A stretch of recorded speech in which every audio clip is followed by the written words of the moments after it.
என்ன தங்கம், பொறுப்பு ஒப்படைக்கிற நேரம் தானே வந்திருக்கு.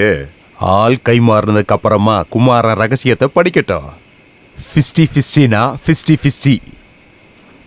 இப்ப ராத்திரியில தனியானா என்ன பயமா இருக்கா? இல்ல, லக்ஷ்மியோட ஆசாரி பையனோட ஆத்மா கெதி கெட்டு அலையுதுன்னு ஜோசியர் சொன்னதை கேட்டதுல இருந்து அதுல பயப்படுறதுக்கு எதுவும் இல்லை. நான் உனக்கு ஒரு தீப்பந்தத்தை கொடுக்கறேன், ஒரு பாட்டு பாடிக்கிட்டே போயிரு. அடியே, நீ ஒரு தீப்பந்தத்தை இங்க எடுத்துட்டு வா.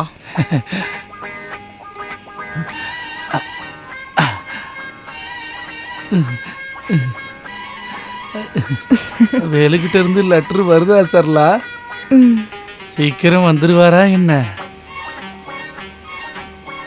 வீடோட பத்திரத்தை வச்சு ரோலிங் சேரும் ஸ்டெப் கட்டிங் பண்ற மிஷினுக்கும் அட்வான்ஸ் கொடுத்துட்டேன்.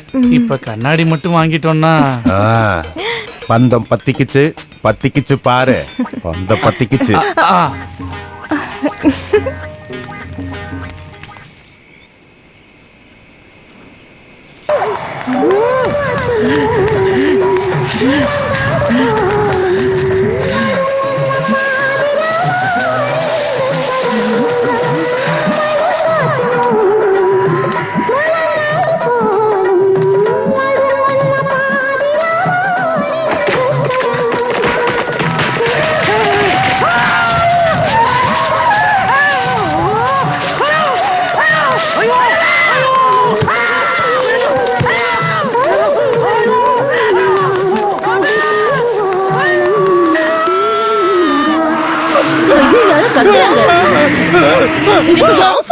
என்னடி?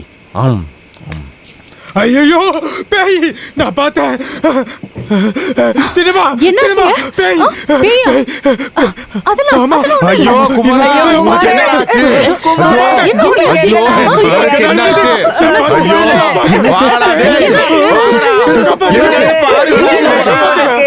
ஐயோ வாடா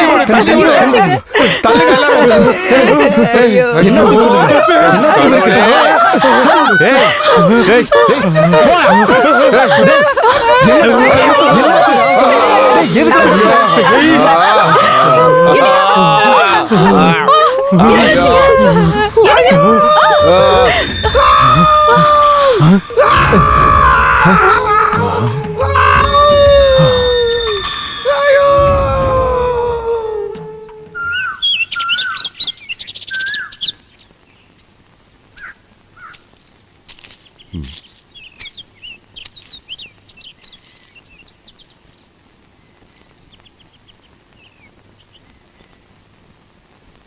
அப்பாவை எப்படி குணப்படுத்துறதுன்னு கேக்குறதுக்காக வந்தியா?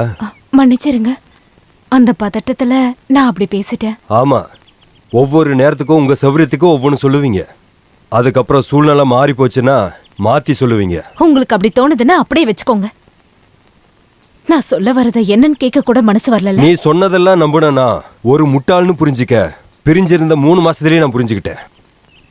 ஜெயிலும் கோர்ட்டும் நான் பாக்குறதுக்கு முன்னாடி நீ இஷ்டப்பட்ட மாதிரி உன் கழுத்துல நான் தாலி கட்டணுங்கிறதுக்காக என் கூட நீ எப்படியெல்லாம் பழகின. நீ தூக்குல போடல, 6 வருஷம் தண்டனை தான் கொடுத்தாங்க. அது உனக்கு தெரியும் இல்லையா? அப்புறம் எதுக்காக என்ன வந்து பார்க்கல? அதனாலதான் நான் அப்படி சொன்னேன். கூட இருக்கிறதுக்காக மட்டும்தானே ஒரு ஆம்பளை உனக்கு தேவைப்படுது. அதுக்கு அப்பாவுக்கு தெரிஞ்ச ஒருத்தனா நான் இருக்கட்டுமேனு யோசிச்சேன். குடும்ப சொத்தான அந்த கண்ணாடி ரகசியம் வெளியே ஆளுக்கு போகாம இருக்க உன் அப்பாவும் அதுக்கு ஒத்துக்கிட்டாரு. 6 வருஷம் நான் ஜெயிலுக்கு போனதுக்கு அப்புறம் எல்லாத்தையும் மறந்துட்டீங்க நீங்க 2 பேரும். இருக்கட்டும், இனி நான் எதுக்குமே இருக்க மாட்டேன். விஷத்தை குடிச்சு எங்க அம்மா இறந்ததுக்கு அப்புறம் இவ்வளவு நாளா என்ன வளர்த்ததுக்கு நன்றி இருக்கு உன் அப்பா கிட்ட. அந்த ஒரே காரணத்தினாலதான் உன் முகத்துல நான் காரி துப்பாம இருக்கேன். துப்பிக்கோங்க, காரி துப்பிக்கோங்க. ஆனா உங்களை படிக்கிறதுக்காக போலீஸ்காரங்க தேடிட்டு இருக்கும் போது நான் இல்லனா இப்ப உயிரோட நின்னு பேச பரமுன்னு ஒருத்தர் இருந்திருக்க மாட்டாரு. சசியை கொன்னதா பார்த்தேன்னு யாராவது ஒருத்தர் போலீஸ் கிட்ட போய் சொல்லிருந்தா 6 இல்ல 12 வருஷம் ஆயிருந்தாலும் நீங்க வெளியில வந்திருக்க முடியாது. தூக்குல போட போறாங்கன்னா அங்க வக்கீல் எல்லாரும் சொன்னாங்க. நீங்க தண்டனை அனுபவிக்க போறது எனக்காகன்ற ஒரே காரணத்துக்காக அந்த ஆள் சக்கரபாணியோட கால்ல விழுந்த. அதுக்கு உங்களுக்கு எதிரா சாட்சி சொல்லாம இருக்கணும்னா அவன் கட்டுற தாலிக்கு நான் கழுத்தை நீட்டணும்னு சொன்னான். அதுக்குதான் ஒத்துக்கிட்டு எனக்கு பிடிக்காத ஒருத்தனுக்கு மனைவி ஆகிறதுக்கு ஒத்துக்கிட்டேன். ஏன்னா பெருசு உங்க வாழ்க்கை தான். அந்த நாள் கூட வாழ்ந்தப்போ என் மனசு பூரா நீங்க தான் இருந்தீங்க. நீங்க திரும்பி வந்து உங்களை உயிரோட பாக்குறதுக்காக நான் அவ்வளவு ஆசையை காத்துட்டு இருந்தேன்.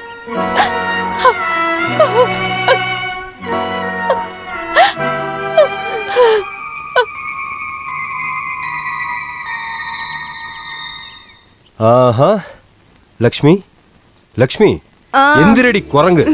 எக்ஸாம்னு தெரிஞ்சு எப்படி தூங்குறா பாரு. அட சொல்லிக்கிட்டே இருக்கேன், எந்திரி. அண்ணா இன்னும் 2 நிமிஷம் அண்ணா. ஏ, நீ 7:15 எக்ஸாம் ஹால்ல இருக்கணும். இப்ப டைம் என்னன்னு தெரியுமா? எந்திரி. எந்திரடி. போய் குளிச்சுட்டு வா. போ. வா வா வா, சீக்கிரம் வா. தீரன், அட தீரனே, அட எந்திரிய சீக்கிரம். நேத்தே சொன்னல காலையில போட் எடுக்கணும்னு. 6 மணிக்கு தானே போகணும்னு சொன்னீங்க. மணி என்னன்னு நினைச்சிட்டு இருக்க நீ? 7:15 இவ போனாதான் எக்ஸாம் எழுத முடியும். சீக்கிரம் வாயா நீ. மனுஷனை நிம்மதியா இருக்க விடுறீங்களா? சும்மா இல்ல, உன்ன மாதிரி இருந்தா இந்த ஊரை எவன் ஏன் டிகிரி வாங்குவான்? உன்னால யார் படிப்பும் கிடக்கூடாது. ஐயோ, நான் ரெடி. என்னால உங்க தங்கச்சி கலெக்டர் ஆகுது, தடபட வேண்டாம். அட போட்டை எடுப்பா. இருங்க ஹோல்ட் ஆன். என்னண்ணே காலையில கிளம்பிட்டீங்க? நான் இல்லப்பா லக்ஷ்மி. பரவாயில்ல, அக்கறைக்கு போற வரைக்கும் துணையா இருப்ப. லக்ஷ்மிக்கு எக்ஸாம்பா, ஹாஃப் இயர்லி எக்ஸாம். காலையில எங்க போற? வேலைக்கு டவுன்ல தான் வேலை. சரி, நான் இப்ப வேண்டாம்ல, சசி தான் இருக்கானே. சரி.